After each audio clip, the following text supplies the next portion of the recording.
Prospect Avenue. Get info you require. Oh, we're gonna skate down to Prospect Avenue, your hockey news supplier.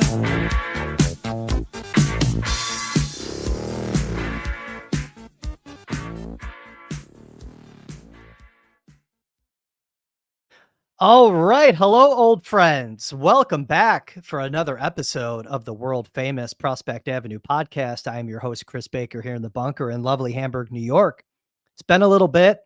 I apologize for the gap in episodes. Life sometimes gets in the way, whether it's house projects, job, or just other interests that I have besides hockey. Believe it or not, I do have other things that I do with my life besides sitting here in the bunker watching games and tracking these prospects. But either way, we're back. We have a lot to get to today. Before we begin, for those watching on YouTube, if you could please subscribe to the channel, like this video, hit the notification bell so you know when we go live, whether it's here or the Baker Fairburn Hockey Show. We'll have an episode of that coming up later today prior to the Sabres-Jets game. But also, wherever you get your podcast, Apple, Spotify, wherever, if you could please leave a 5-star review of Prospect Avenue. It's greatly appreciated. It helps grow this thing. All right, enough groveling. We have a lot to get into. Again, it's been a couple of weeks. I don't even know when the last time, maybe it's been a month. I don't even know. It feels like it's been forever. I'm probably going to be really rusty doing this, but I have a lot of things queued up for us to get to today. And I think we should just jump right in and get going. We're going to start this week's episode of Prospect Avenue talking a little bit about Viljami Marjala. Marjala's been having an excellent season with TPS Turku this year. And for those watching on YouTube, you can see he's wearing the golden helmet and all of these highlights as TPS's leading point getter this year. Now, Marjala, he came up late in the year last year and had a good end of the year in Liga with TPS. It really served as a nice springboard coming into this season. And he's just gotten better and better as the year progressed. He started making waves early in the year, flashing his playmaking skill. He's very gifted offensively, slippery, good handle on the puck. And, he had some peaks and valleys, but man, Marjala really applied a nice finishing kick here to his season, went on a tear with 8 goals and 13 points in 9 February contests. And last Sunday, he collected 3 points and a win over Assat to bring his point total to 39 on the year. And that set a new TPS rookie points mark for that storied franchise. He eclipsed the record that was previously held by Capo Caco at 38 points set back in 2018-19. So Marjala right now leading all Liga rookies with 17 goals and 39 points on the year. He's been playing about 16 minutes a game. And I mentioned that hot February there where he had 13 points in those 9 games. That was a third of his season point total, 1/3 in an 8-game stretch that he had. So he really got it clicking, and he hasn't taken his foot off the gas pedal either. What I like about Marjala this year is it's not all power play production. He started off very strong using the space that he's given on the power play, but he's gotten to the net a lot more. And you can see that here on the highlights for those watching on YouTube.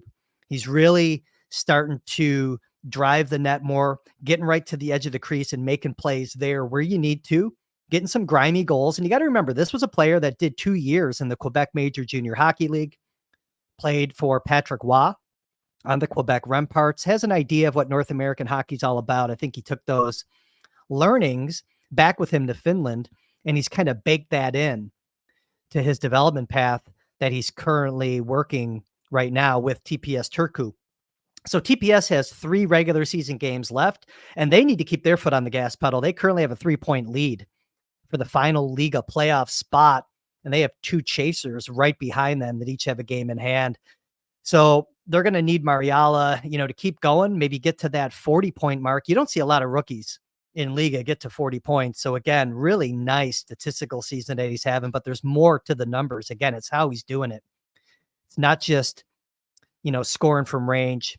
I really like a little bit of the grit and grime that he started to apply to his game. Now, this isn't a guy that's going to solve the Sabres problems with compete level and, some of that tenacity that's needed to get to the net. He still has some work to do, but it's noticeable that he's not a perimeter player, that he's getting to the inside more, and it's certainly paying off with some offensive production. So we like that he's found that goal scoring knack this year. Again, he has 17. That's a nice number for a younger player there in a pretty competitive league over in Finland. And now, what's next for Marjala? I guess we'll see. As previously mentioned here on Prospect Avenue, he inked a 1-year extension with TPS Turku. The Sabres hold his rights until next June in 2025. So they're not on the clock right now this year to kind of get everything done with him. But I think it's a matter of, do they want to sign him now and loan him? They can stash him over with TPS for another year, let him play off that extension, and then bring him over to North America in 2025, 26. They could always do that. And that would allow them to maybe, create some room for Ostlund, create some room for Wahlberg. And then, of course, the next developmental steps for guys like Kizikov, Neuchev, and who knows what's going to happen with Rosane and Kulik. I guess there's plenty of young forwards there right now. Tyson Kozak being another one down in Rochester. You're going to need room for them. You want to mix in some veterans and have room. I could see the Sabres maybe getting Marjala locked up as a skill guy and letting him go back to Finland and just play out that contract, play a big role over there, see where he can take his game, keep getting bigger, stronger, faster, and then he could just be a more finished product when they do elect to bring him over. We'll see what happens there. But that's what I would do. I would sign him, stash him, and then bring him over in a year. But we'll see where it goes. But needless to say, really good season for Viljami Marjala. And it should be getting more attention, honestly. I don't think a lot of people have been paying too much attention. Kulik, Rosane, those guys were getting a lot of shine. Of course, Noah Ostlund, after he popped at the World Juniors. Matthew Savoie, of course, gets a lot of publicity. But meanwhile, Marjala's just been kind of clicking away, got that golden helmet, and didn't take it off his head once he got it. So really, really nice development for the player, but also for the Sabres, just to have a, middle day 2 draft pick take his game to the next level and really make an impression in a nice league over there in Europe. So great to see.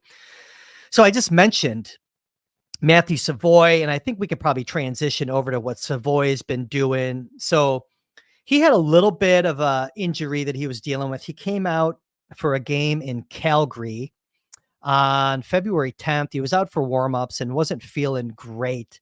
So they kept him out. It wasn't serious. If it was a playoff scenario, Savoie would have been playing, but Moose Jaws already were well on their way to locking up a playoff spot. They since have clinched the playoff spot in the WHL, but they didn't need to throw him out there.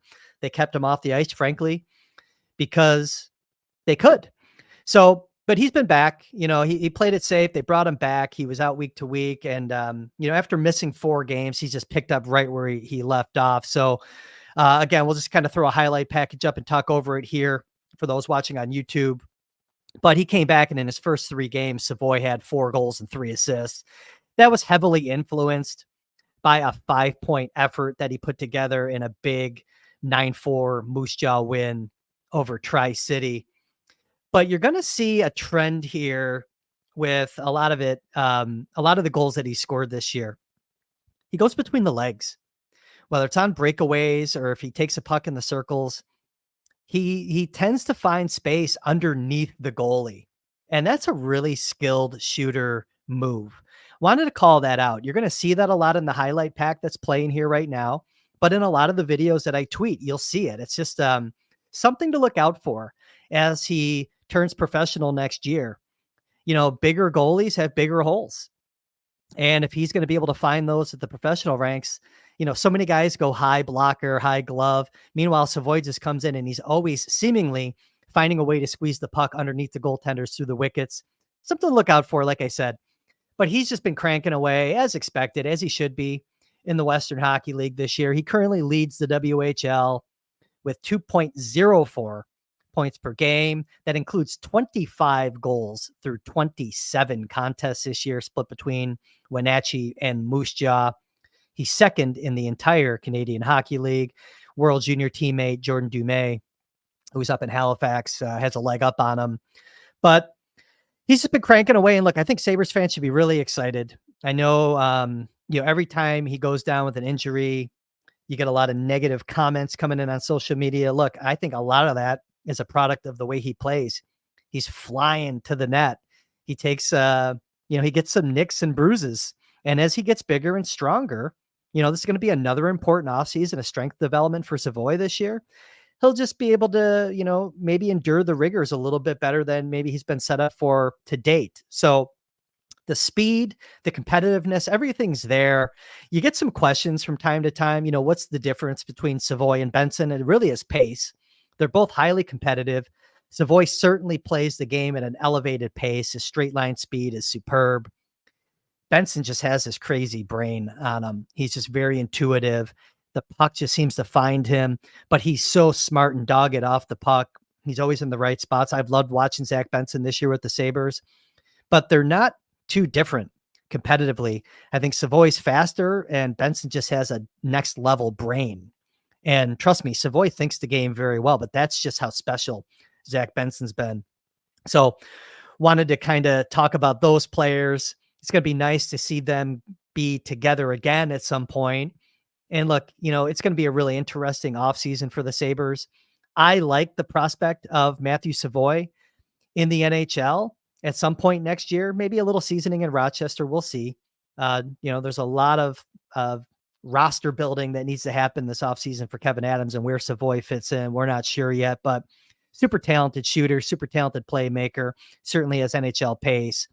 And like I said already, I think this is going to be a really important offseason for Savoie. Just another year of strength development, getting stronger, getting that core strength up, upper body strength, everything else. And that should just set him up even better to come in and take a run at a roster spot in the fall. So he's been jamming away, and that's good to see. We'll keep this last shootout video up here. Just let's see, between the legs. Yeah, there he goes again. Savoie putting a puck through the goaltender's legs. What do you think about that? Something special there with how he finds that space. Something to look forward to when he does elevate to the next level, which probably is next fall. I mean, Moose Jaw right now is going to take a deep run here in the Canadian Hockey League. So they could very well be representing the WHL, the Memorial Cup, but we'll see how that goes. They have some stiff competition in the WHL to get through first. All right, let's stay in the Canadian Hockey League and on that kind of Memorial Cup flavor here, just with a real quick update. Want to get to Vsevolod Komarov because he's just been continuing to elevate his statistical game anyways since joining the Drummondville Voltigeur. Drummondville leads the QMJHL in goals for, and it's no coincidence that Komarov's been a big part of that attack since being traded to Drummondville from Quebec. 8 goals, 40 points for Komarov in 29 games since joining the Volts. So now Komarov is leading the entire QMJHL with 59 points on 11 goals and 48 helpers. Drummondville's currently atop the QMJHL Western Conference with 10 games left on the schedule. They have a playoff spot locked up. It's just a matter of if they hold down that top spot in the West and enter as the number 1 seed coming out of the West when the playoffs begin. A few weeks left here in the QMJHL regular season. Komarov's just cranking away. And I mentioned it before. I'll mention it again. And I mentioned it also this past Wednesday when I filled in for Marty Baran on Sabres Live. We talked a little bit about Komarov. And, I'm not expecting him to be this massive offensive point producer when he transitions up to the professional ranks next season. I think he's going to be that big, sturdy, right-handed defenseman that's going to be rugged in his own zone, use his size and reach that he has to try to lock things down in more of a territorial defensive posture. His skating's gotten better since being drafted. He can really get it humming in a straight line when he gets going. But, I think he'll be put in position to use that nice big right-handed shot that he has from the point as a professional. I just don't think he's going to be one of these puck carrying guys that's going to go end to end. He can do that a little bit in juniors because of the level of competition that he's at. It's going to be a whole different world for him when he turns professional. And I think the Sabres are going to be wise to just make sure they tighten the screws in the defensive zone on Komarov's game and slowly let him branch out into his offensive game, much like we've seen from Nikita Novikov Now, Novikov had the benefit of playing professionally in Russia before coming over here, and it's not like they had to hold him back. As a matter of fact, really, now that I think about it, from the beginning of the season, Novikov was up in the play fairly regularly, but I'm not expecting that from Komarov right away. I think he'll have a little bit more of a stay-at-home look. He'll want to have a little bit of wanderlust at times, but needless to say, I think the Sabres fans should be very excited to have a big right shot that's going to be coming in to Rochester next season. And we'll see what he can do here with what he has left on the bone in his junior career. He's in a really good position to succeed with a loaded Drummondville team that can certainly pile up the goals. So really eager to see what both Savoie and Komarov do in their respective league playoffs. And you never know, maybe they can meet up at that Memorial Cup when it comes in, I think around May. I always forget when it is, but I want to say we're talking about that in May. All right. So talked about Komarov, talked about Savoie. Let's talk about another defenseman, actually, that we haven't talked much about this year. I think I've sprinkled in a little here and there on Sean Cohane, taken out of the New England high school ranks in the last draft. Big 6'4" kid, mobile. And there was a development right around the holidays where Cohane was playing with Tri-City in the USHL, and he was just struggling to get regular ice time there. So he elected to go out of the USHL and move his game further west out to the West Kelowna Warriors of the British Columbia Hockey League. And really, since he's gotten there, first of all, he joined a club that was doing very well. West Kelowna right now is in second place in the BCHL Interior Division, right behind perennial front runner, the Penticton Vs. But West Kelowna having an excellent season. So he joined a good situation, Cohane did. And after a little bit of a struggle, finding regular ice time in Tri-City, he quickly worked his way into a top pair role with the Warriors. So, when you watch Cohane play, he's very good skater. That's the first thing that stands out for a big guy. Good four-way mobility.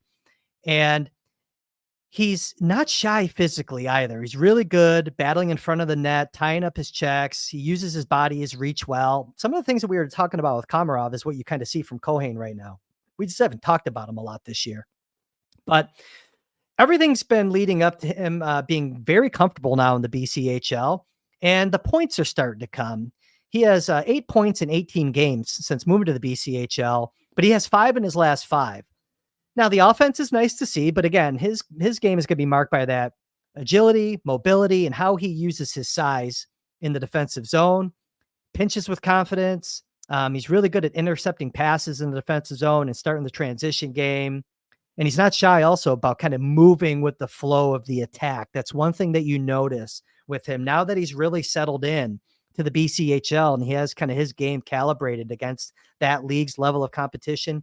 He's joining the rush as a kind of an extra layer, seeing that a lot from Cohane. So, he has the physical attributes, the skating game. He's got a lot of pieces that could develop here into a very compelling prospect in the Sabres system.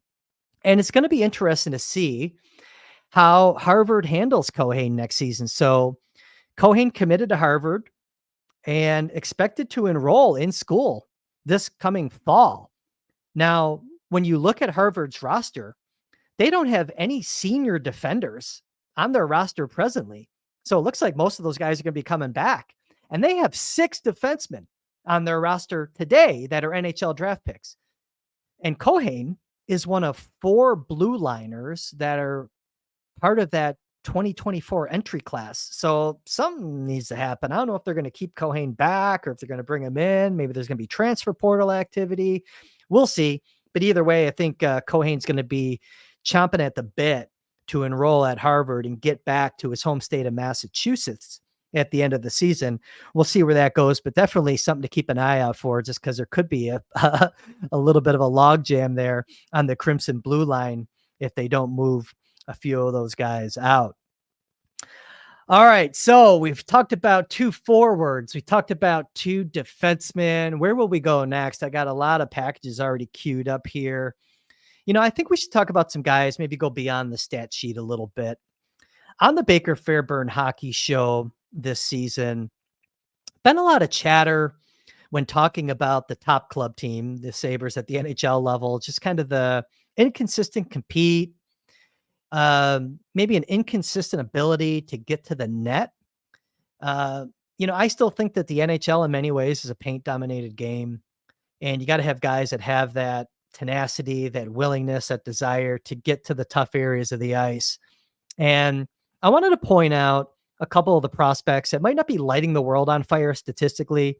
They have skill, but I think they just play the right way and could fill some holes for the Sabres down the line. The Sabres are not short on skill at all. They have guys that can score goals, whether it's Kulik or Savoie. They have guys that can skate and pass the puck very well. Nice playmakers. We just talked about Marjala.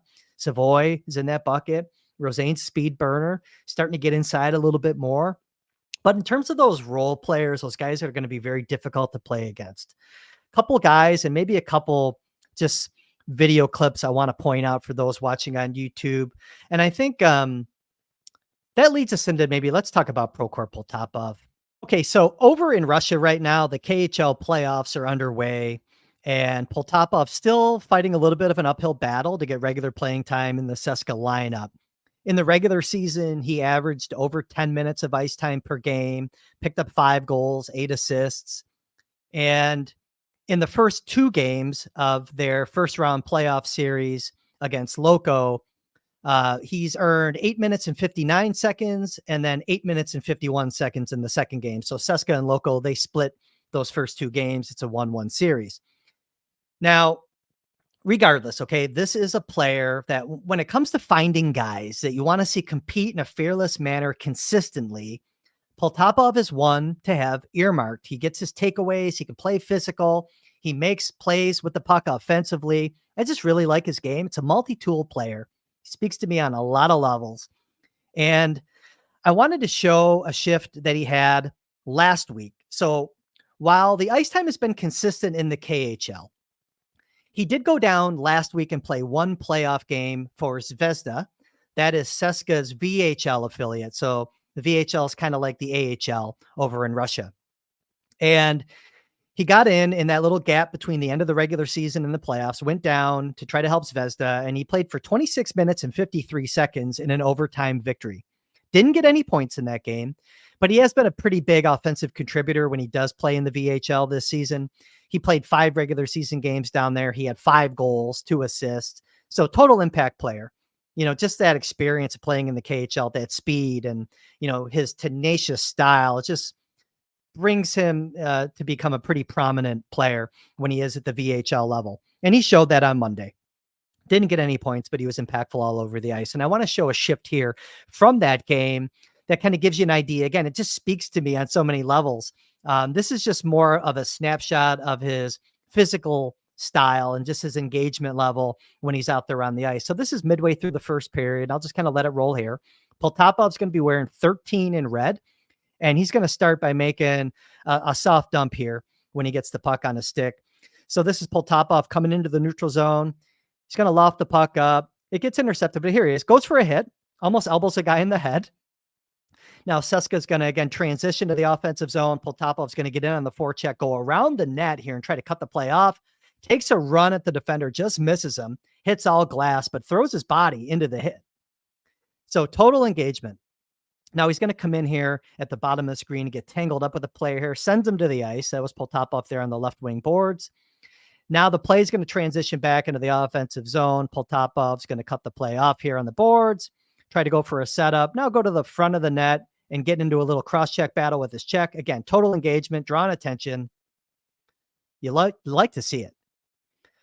And then this clip is going to end with Poltapov just kind of making a full back check retreat to the defensive zone, full 200 feet, following the play beneath the defensive zone goal line and getting involved there.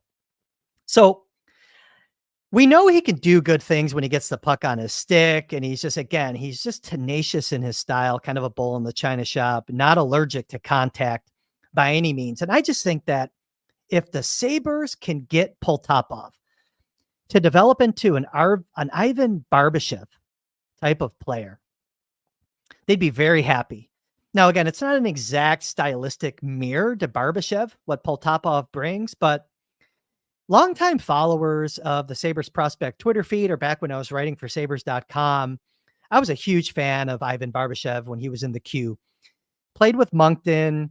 He was excellent at winning pucks, emerging from the boards with authority, quickly scanning the ice, setting up his teammates. But he was very much a goal scorer at that level. And to this day, when the stakes are raised, Barbashev's a guy that thrives under pressure. And I see some similarities in how Poltapov approaches his game as well. If you go back to last year in the KHL playoffs, Poltapov started kind of where he is in the lineup right now, down on the fourth line, and worked his way up. By the time Seska got to the championship series, Poltapov was up the lineup, playing a more prominent role, very impactful. The stakes were elevated, and as the pressure rose, so did Poltapov's effort and his impact on the game. And I see some similarities there between those two players. And I just think that there's something there with this guy where even if he's not going to be a massive goal scorer, he's going to be an impact player. And I just like his effort. I like his way that he enters the corners with gusto and is not afraid to get to the net. And the funny thing is, I kind of like how things work out this way. Barbashev was drafted 33rd overall. Poltapov was drafted 33rd overall. And I didn't even realize that when kind of having that comparison in mind in terms of the two players comparing, at least as, again, when you measure their impact on the team. I mean, Barbashev's been a guy, look, whether it was St. Louis or with Vegas in the playoffs, he's just been a big time player when the stakes got elevated. I see Poltapov doing things similarly when he makes his way over to North America. And I just wanted to point that out because he's one guy that I think can help raise the compete level of the entire group once he gets acclimated to North American hockey. And it was worth pointing out. There's another player that I want to put in that bucket, and I think he's a little more widely known to Sabres fans, and that's Anton Wahlberg. We saw him play on the top line for Sweden at the World Juniors. We've watched him play all year on mostly a second line for Malmo in the SHL. And Wahlberg's been running kind of cold statistically since coming back from the World Junior Championship. He has just 2 goals and an assist in 16 games since going back to Malmo after that tournament. His ice time's been dialed back a little bit. When he first returned from the tournament, he was playing 18, 19 minutes a night. He got over 20, I think once, maybe twice. He's now back in kind of that Noah Ostlund range of 15 to 16 minutes a night. But I tweeted a clip this week. It was from a game on Saturday, and I'll throw it up here as well because, Wahlberg gets in on the forecheck. He's so good on the boards, and he has a high compete level. He can do a lot of the things that I think that Eric Robinson was brought in to do this year. Big guy that can skate, play hard on pucks, patiently win battles. Well, that's what he did here. I just want folks that are watching on YouTube to kind of watch how he competes on the boards, wins a puck, and starts the play that led to a Malmo goal. So the puck's going to come up the boards a little bit here. Look at he's outworks his guy, gets body position, wins the puck, and Malmo's going to swing it around and end up with a goal. Now, Anton Wahlberg doesn't get an assist on this play, but what was the more important play here? Winning the puck on the board to start that or the primary assist? I think that the key play there was Wahlberg's. So I just want to point that out. Sometimes, again, you can make judgment on players by their statistics and, counting stats, or again, you can really look at what's going on. You see Wahlberg make plays like this nearly every game. So he only has 5 goals and 5 assists this season. He's not lighting the world on fire statistically. I get it. Okay. But he's relied upon at a high level of play, 17 minutes a night. He's just shy of 17 minutes a night in aggregate for the entire season this year. As an 18-year-old, Anton Wahlberg doesn't turn 19 until July 4th. He's a baby, but he's a big baby, and he can move. 6'3", closing at 200 pounds, and he skates very well, and he's got that work ethic and that intelligence. Really good, compelling prospect for the Sabres to have. So let's not make judgment on him by looking at his counting stats. In my opinion, that's the incorrect way to look at this player as an 18-year-old playing in one of the best leagues in the world. Now, with Wahlberg, I want to note here that a lot of upside for him to grow into offensively. I mentioned Eric Robinson. That's just what he does right now in terms of like a section of his game. Okay. Uses his body, gets body position, wins battles, and kicks the puck off and lets other skill guys make plays. It's kind of how he did it at the World Juniors. He was a net front guy. He wasn't out there to really handle the puck and, go end to end and set guys up. He was there to use his physical traits to be an impact player. But he has a lot of upside to still develop into. And I think that's why the Sabres are going to be so eager to get him over to Rochester, perhaps this year, perhaps pretty soon. So here's where Malmö's at right now. It looks like they're going to avoid relegation. They were in relegation last year. They had to fight their way to stay into the Swedish Hockey League this year. Looks like they're going to avoid the relegation round this year, but they're probably going to come up short of that pre-quarter final round playoff series. So their season could be done. They have 4 more regular season games. SHL season ends on March 12th. And he could maybe be over in Rochester just to get acclimated to the system and the organization. Maybe sometime after St. Patrick's Day. We'll see. He's played a lot of hockey this year. But so did Noah Ostlund last year.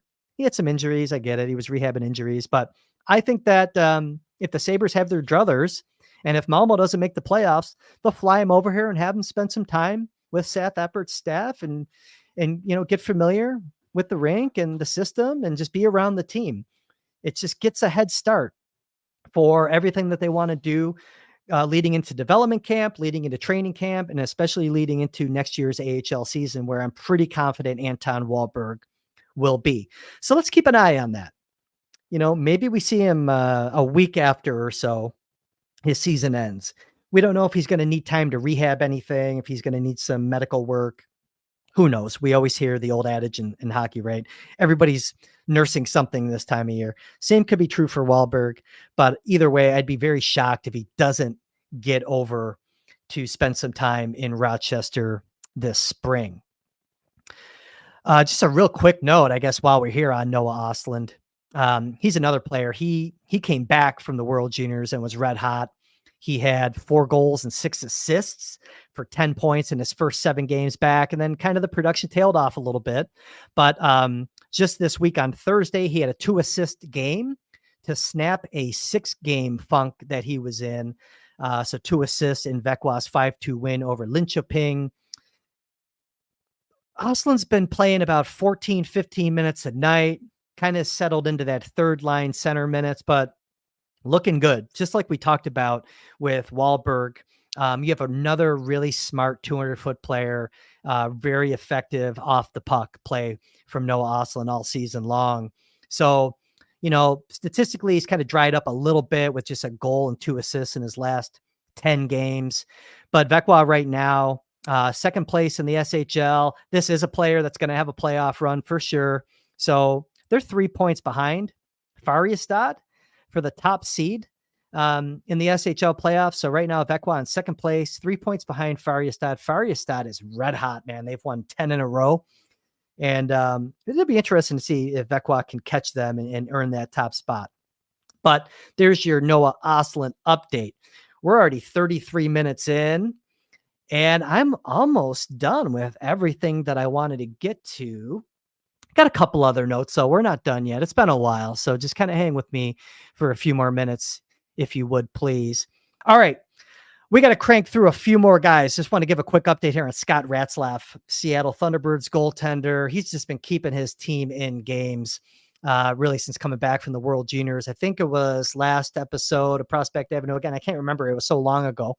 But we mentioned how he was seeing a ton of shots. That's been the case. He doesn't get goal support. Seattle Thunderbirds, they've scored the fewest goals this year in the Western Hockey League. At least Ratzlaff's work has cooled some. He's still seeing a lot of shots. He's just not seeing as many shots as he did in the month of January. So in January, he had 10 starts. He saw over 40 shots in 5 of those 10 starts. He only saw over 40 shots in 2 of his 13 starts in the month of February. A lot of them were 30 plus. That's fine. Still seeing a ton of shots. I think the need to know with him is that with all the work that he's getting, is that he's kept his save percentage above 90%. So he's at 902 right now, and that's a good number for Scott Ratzlaff. all things considered. So Seattle technically is still chasing a final playoff spot in the WHL Western Conference. I don't believe they've been mathematically eliminated yet. They can't be. They have 9 games left. They're 10 points back of Spokane for that final playoff spot. They're a long shot. And if they somehow take a run and get in there, it's really going to be all because of Scott Ratzlaff, honestly. He's been excellent, very athletic, yet very composed. And I have a very high level of confidence that he's going to be probably Canada's top goalie at the 2025 World Junior Championship. But just wanted to give you an update there. That's kind of the need to know on Ratzlaff, is that he kept it above 90% year to date. And then another quick note here while we're in the Canadian Hockey League, I want to get back and just quick update on Ethan Miedema. Miedema was slowly finding his way to start the year in Kingston. He had 13 goals in his first 34 games. 7 of those 13 were on the power play. Calendar flips over into 2024 on New Year's Day, comes out with a 2-goal game. You're thinking, all right, good. He's going to be moving in a good direction. But he's gone really cold since then. Just 2 goals in his last 24 games. Now, he came into today, again, I'm recording on March 3rd on Sunday afternoon, came into Sunday's game at Kitchener with no goals and just 14 shots in his last 11 games. So again, to further accentuate the cold streak that he's been on. So for Sunday's game here in Kitchener, they put him down for the first time all season, down, buried him on the 4th line. But I have an update. He came out and he scored the game's first goal 4 minutes into the game. And I don't know, I have it recording on a different computer. I don't know if he scored another one, but it looks like he kind of got off that schneid. I was really curious to see if he was going to keep his spot, even though they put him on the 4th even strength line, if he was going to keep a spot on one of the power play units. I'll have to dial up the game later on tonight and kind of look into that. But look, this is a player that he's a big guy, 6'4", 200 pounds. He's got a pro release. I've mentioned on previous episodes of Prospect Avenue that he needs to shoot that puck more. That's why I mentioned that he had just 14 shots on goal in his last 11 games that he didn't score. I mean, he's got to get in position. He's got to work to get into position. But I think he really needs to dig deep and push himself just to get into a better place developmentally here. Take his game in a different direction next year. Only he can do it. And for me, while his skating has improved, it has to keep improving. That's going to be the key that unlocks his ability to push himself forward developmentally. Continued, just work on that explosion, his first 2 to 3 steps, that acceleration. That'll do wonders for a kid who has that frame and that shot. It'll get him a little bit of space. It'll make him a better player off the puck. And it'll just take his game to the next level. And maybe he can truly play to his size as a 6'4", 200 plus pound player. Maybe we can start calling him truly a power forward in 2024, 25. But I wanted to mention that. Other than that, I had some other Amerks things queued up, but looks like they didn't make it here into my menu. So I guess I'll just give you a quick need to know, some notes on what the Amerks have been up to real quick, because this is a team that has won just once in their last 6 games. Victor Neuchev, we'll start there. Neuchev, he was looking really good in January. He had 10 points in 8 January games. Different story in the month of February, where he got on the score sheet just once in 8 appearances in the month of February. Now, granted, it was a 3-point game, but coming into March now, he's gone without a point in 6 games, and something to kind of keep an eye on here. He was moving in a really good direction in December and January, like I just mentioned.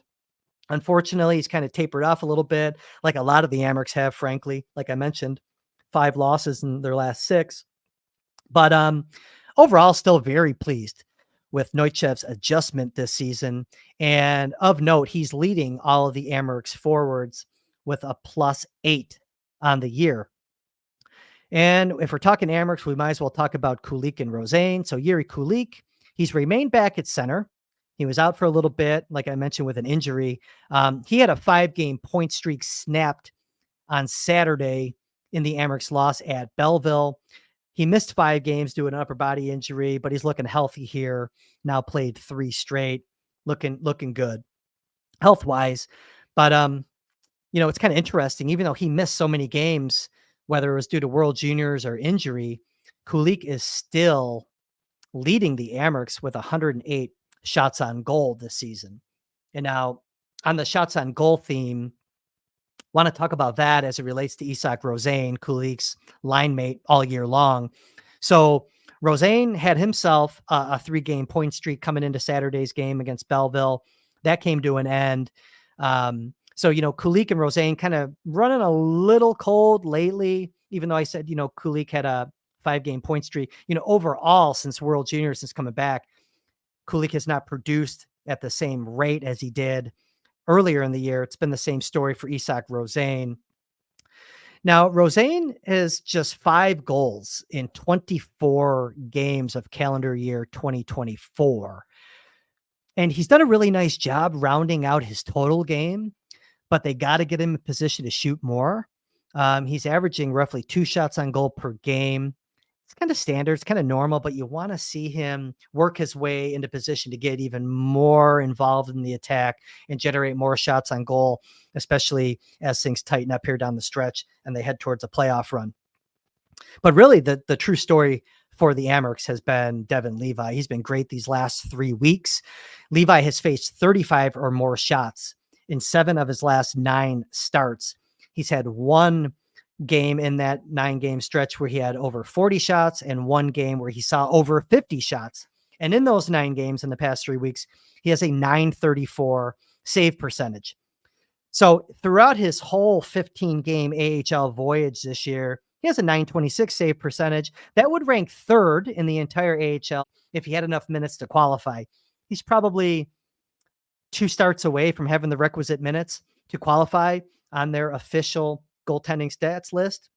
But those numbers are going to be really good. I think his goals against average and his save percentage are going to be right up there in the top 10, right along some familiar names, by the way. Thomas Suhanek is right there, and Eric Portillo is also right there.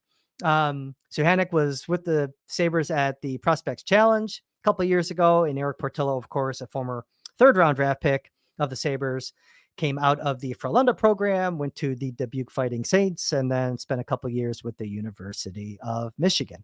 All right. That's it. 45 minutes. We just jammed a lot in. At any rate, thanks for hanging with me here in that little lull between episodes. We'll get back into a regular rotation. Just things happen in life and can't be here every week, unfortunately, but I will do my best to do so moving forward. But on that note, I'm going to go out and maybe enjoy some outside time here.